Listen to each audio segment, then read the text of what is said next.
Hello, my name is Liza, and today I'd like to share with you how I took 3 DollarTree Valentine signs and turned them into one large wall decor piece. I have this in my kitchen, and I can leave it up all year because it doesn't really scream Valentine's Day, but let me show you how I made it. First, I picked up 3 of these signs. There are 2 pieces per sign, and I'm only using the parts with the hearts. And also some nautical rope, also found at the Dollar Tree.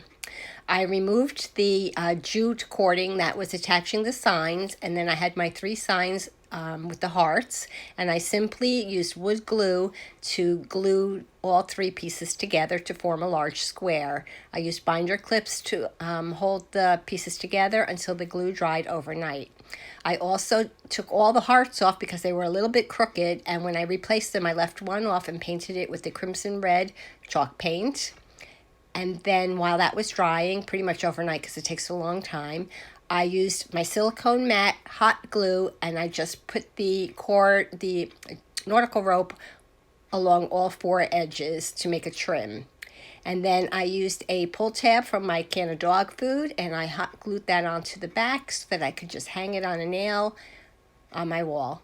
And that's my completed project. It's pretty simple, but I really do like the way it turned out.